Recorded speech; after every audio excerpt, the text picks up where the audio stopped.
I am Brigadier P.K. Ghosh, VRC VSM, commissioned in the Corps of Signals, to speak a little bit about my contribution to the airborne operations at Tangail.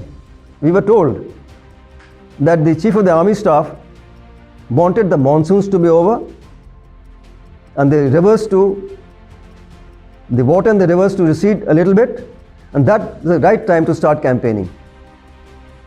That's what we were waiting for. He also said that the whole essence of the thing is that we must reach Dhaka as quickly as possible. And seeing the fact that there are two major rivers in the west and the east, their progress could be slowed down, and he was hedging his bets on the northern thrust. Because as soon as you cross the Brahmaputra, there's no other major obstacle on the way to Dhaka. And this is, he says, where your role comes in. Because tentatively an airborne assault has been planned at some location, which I will not tell you right now. And the DMO, who was also the colonel of the para regiment, schemed that this operation should go on absolutely flawlessly. He added, of course, that paras were highly motivated and a highly trained force, and they would definitely do well if given such a task. But it would not harm to have somebody on the ground to provide information and other kinds of assistance which will ease the task given to the paratroopers and make their job a little simpler and possibly result in less casualties. And he says, finally, of course, he smiled at me and he said, and thank you for volunteering for this particular mission. When I looked at him in a perplexed manner, he said, don't worry. You are lucky to have this mission and we thank you for it. But that he just shooed me away. Well, I just heard him and I was not clear what was happening. But then I was thinking about it. 2 or 3 days later, Brigadier Thomas called me again. He says, okay, the orders have come. You and Colonel Pannu, CO2 para, will move immediately to Shillong to be briefed by GOC 101 Com Zone, General Gurbaksh Gill. From there, if he wants, you should move forward to Tura Hills district, which was headquarters of 95 Mountain Brigade and headquarters FJ sector under Brigadier San Singh, MBC Bar. And you will receive further briefing. After the briefing is over, you and Kulwant Pannu come back to Calcutta, and when the time comes, we'll launch both of you. We said, fine, sir. So within the next 2 days, Colonel Pannu and I took a flight to Guwahati, and we were taken in a civil car to headquarters 101 Com Zone and installed in the MES-IB. At night, Major Bummy, later Lieutenant General Bummy, GOC 1 Corps, met us at the MES-IB and said that GOC 101 Com Zone, General Gurbaksh Gill, would like to brief you tomorrow morning at 4 o'clock in his office. We were quite amazed. What kind of briefing takes place at 4 o'clock? Anyway, we were there next morning and we were ushered into his bedroom. He was lying on the bed, but he had huge maps from ceiling to ground arranged just at the foot of his bed, and with a long pointer, he briefed us about what was really going on in south of Meghalaya as far as 95 Mountain Brigade and FJ sector were concerned. And he says, he told Colonel Pannu that once the initial breakthrough is made, we will probably launch you into the depth areas so the resistance crumbles quickly and we can move faster into Dhaka. And then he looked at me and he says, my dear boy, there's no further time to lose. You move to Gaurabada straight away. You will be briefed by Brigadier Clare and Brigadier San Singh, and they will launch you immediately into East Pakistan. And that was certainly news to me. I was planning to go back to Calcutta. Anyway, Colonel Pannu and I then left for Tura and met Brigadier Clare next day.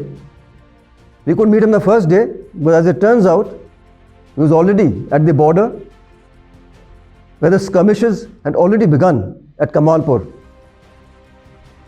between the 1st Marathas and the battalion located on the other side of the river. He came back late at night and he said, I'll talk to you tomorrow morning. Next morning he briefed us, told us the deployments here, the nature of the strength of the enemy, and so on. And then he asked me to go to headquarters FJ sector, where I would be kitted out for the role that General Jacob had envisaged for me. By now, in all this so far, nobody had given me any written instructions. Nobody had spelt out exactly what was to be done. And when I went and met Brigadier San Singh, and I told him, sir, exactly what am I supposed to do? He says, don't worry, son, I will tell you. He was a kindly old man. He said, when we launch you, you will meet the local leader, Mukti Bahini leader. He knows me. He has been trained in this very camp. And he will help you to the extent it is possible. As far as I can see, we want to make sure that when the airborne assault comes, the dropping zones would have been selected properly. To the extent possible, with the help of Mukti Bahini, they would be secured. And while you are there, we want you to move between Tangail in the south and Jamalpur and Mymensingh in the north, passing back all information that you can about the enemy. Should the airborne assault takes place, whatever assistance you can provide on the dropping zone, you take a call on that. I dwelt on this, and gradually it became clear to me that my mission was going to be as follows.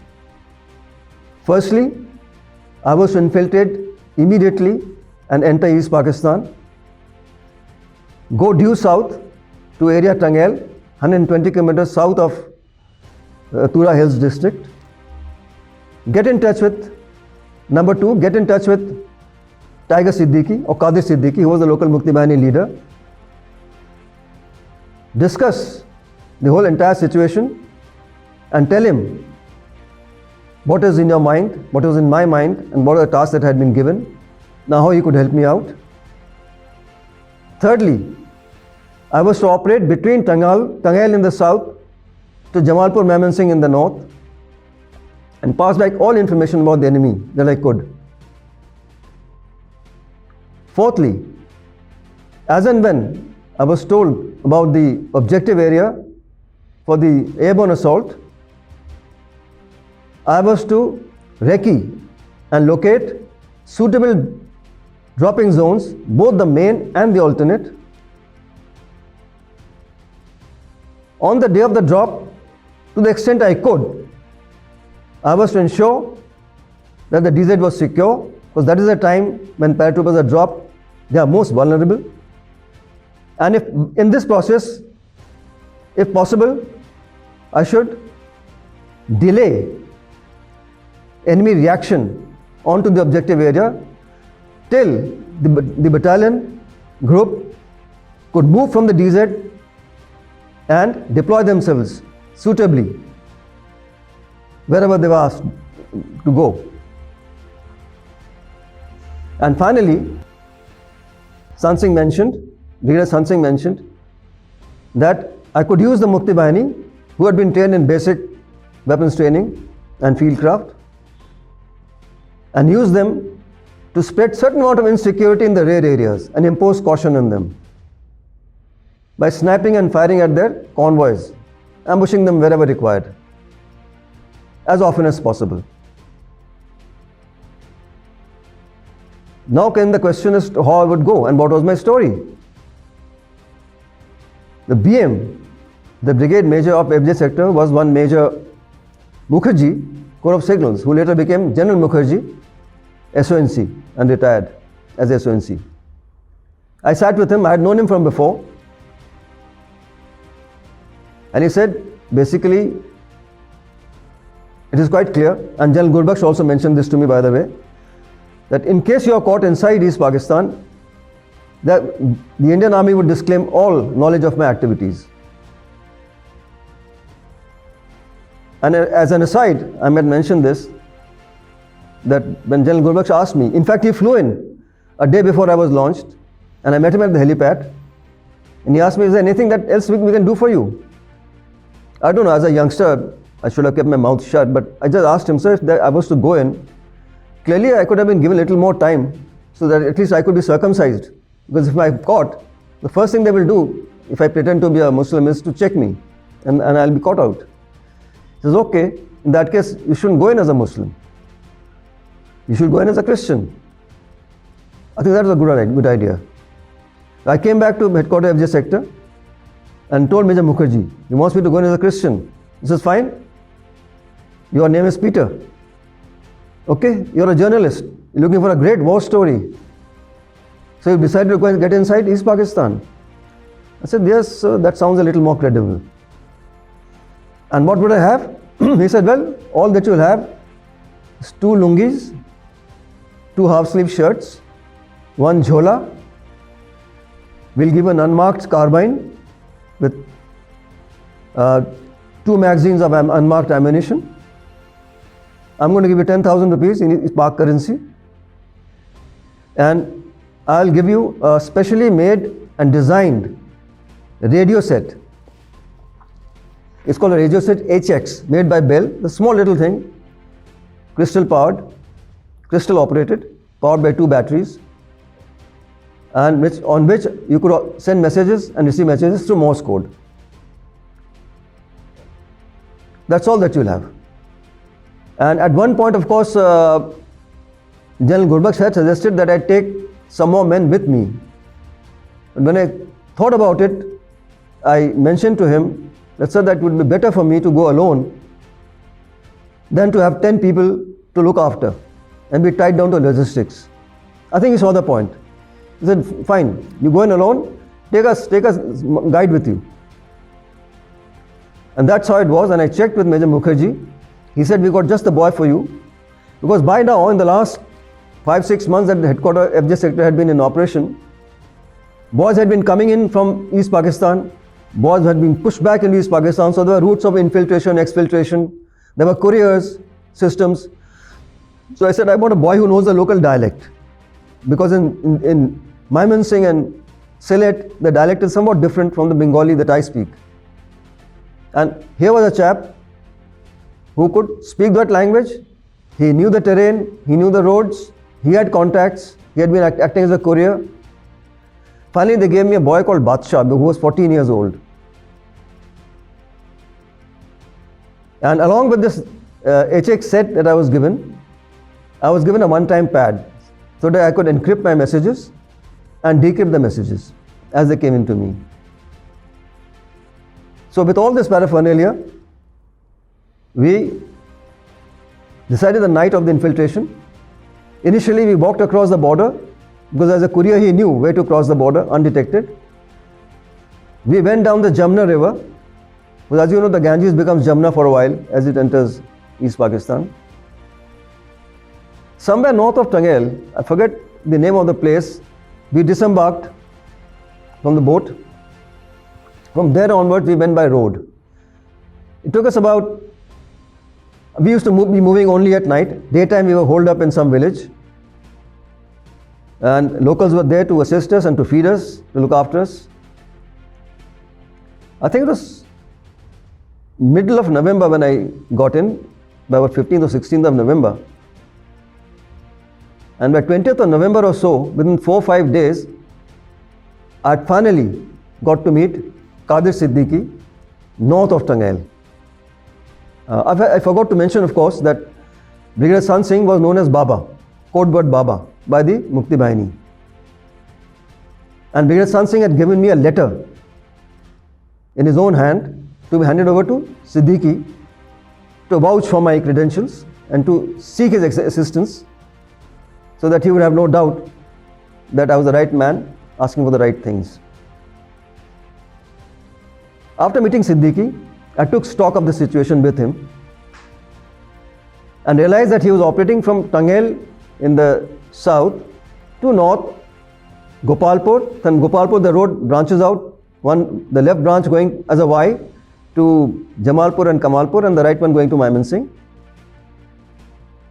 And he was trying to motivate the locals to join his group, and he was trying to weed out the non-Bengali Muslims who were seen to be in favor of West Pakistan. He was also holding kangaroo courts and dispensing rough justice. We have 4 to 5 groups of 10 of your good boys under a good leader, one operating between Gopalpur and Kamalpur, one operating between Gopalpur and Mymensingh, 2 of them operating between Gopalpur and Tangail, and 1 south of Tangail. Their task will be to keep in touch with the locals and make friends with the people working in the army camps to pass us information. In a way it was happening, but I said this is the way you must do it. It's already happening. And also, they must select locations where we could snipe at their convoys, cause some casualties, and deter them, make them a little insecure, and so that the movement is not smooth. And it should be done on a regular basis. So from middle of November to the 3rd, I was in regular touch with headquarters FJ sector, passing back whatever information I could. And also moving with Qadir Siddiqui to all these 6 groups that he had created, selecting the areas which were the best places to snipe at the convoys. As you may be aware, most of the highways in that part of East Pakistan, the roads are slightly elevated. And there are steep embankments on either side. So if one were to stop something or put an obstacle on the road, it would be virtually impossible to take a detour. We selected places between Gopalpur and Jamalpur on the left, Gopalpur and Mymensingh on the right, 2 or 3 places between Gopalpur and Tangail, and a couple of places south of Tangail. And thereafter, we started, and I was operating, after seeing all these places, approving all those locations, and briefing those groups, we call them ambush groups. I and Qadir Siddiqui started to operate between Gopalpur and Tangail so that we were equidistant from all the groups. I kept passing back information, and I was waiting for instructions from FJ sector coming from Eastern Command as to what would be my role now.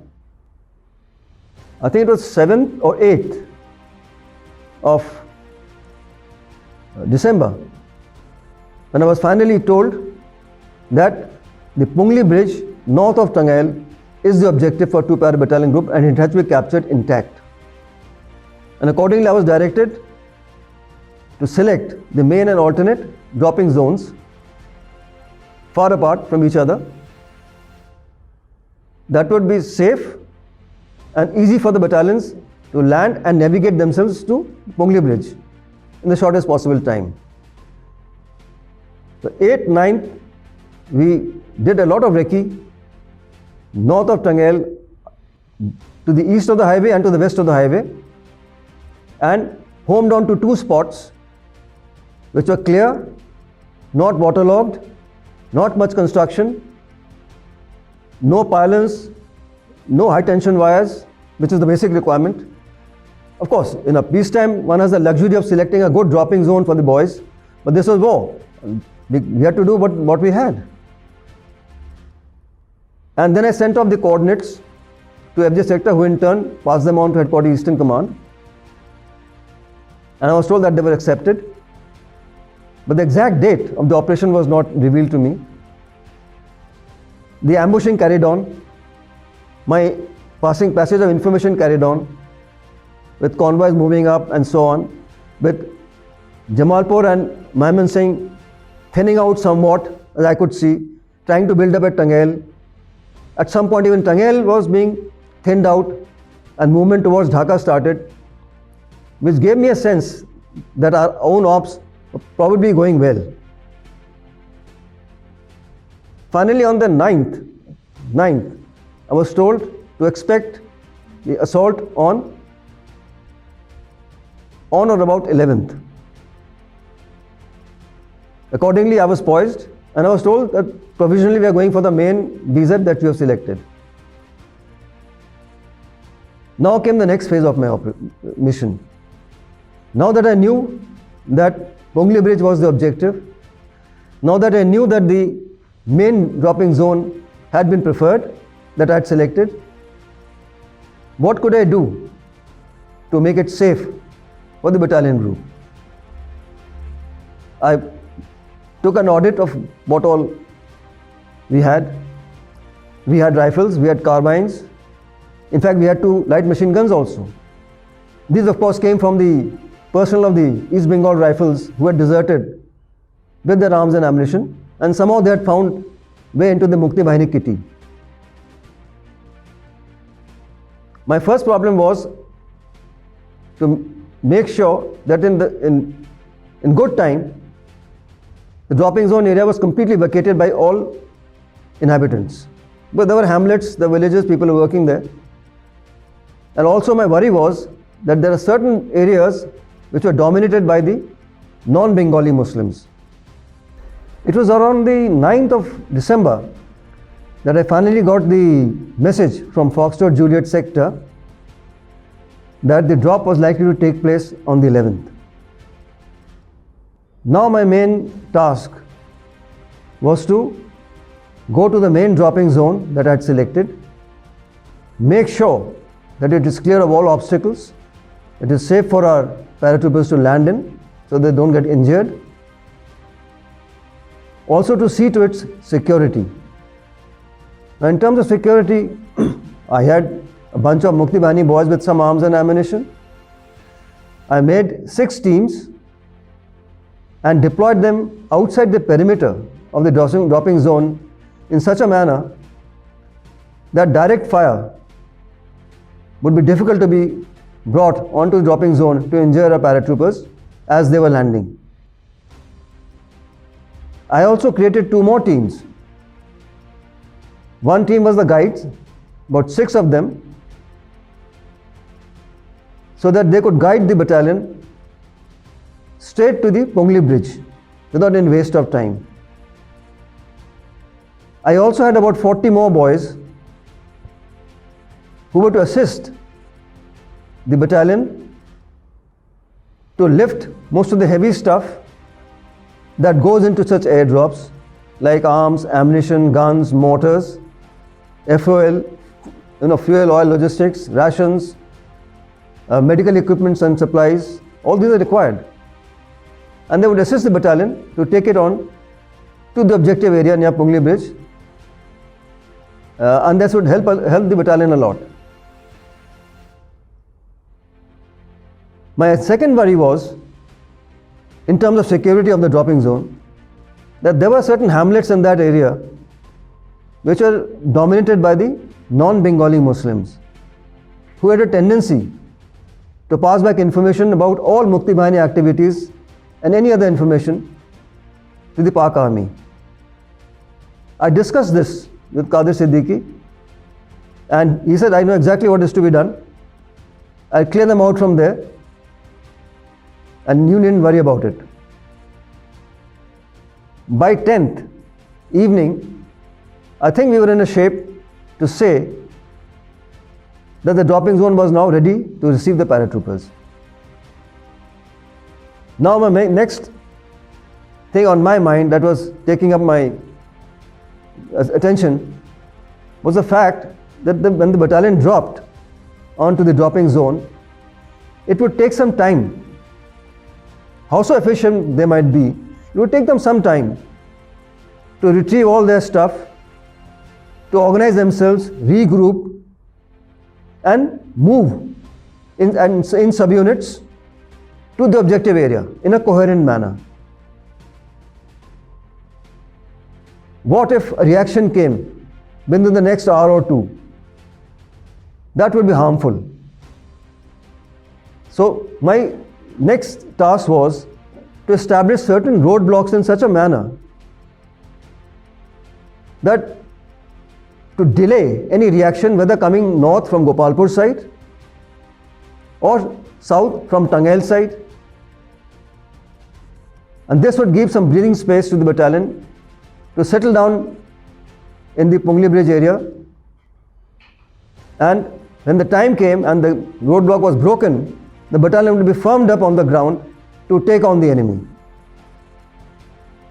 With this in view, I had organized 2 roadblocks north of the Pungli Bridge, one close to Gopalpur, one about 20 kilometers, 30 kilometers further down,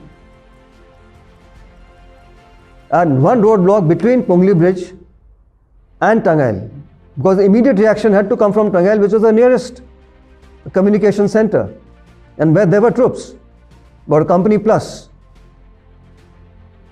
And just as a measure of abundant caution, I also established a roadblock south of Tangail, should some reinforcements come in from Dhaka side. How were these roadblocks organized? Again, improvisation was the order of the day because we didn't have much resources. What boys did in each roadblock party was to borrow small trucks and drums from the local hamlets and place them across the road.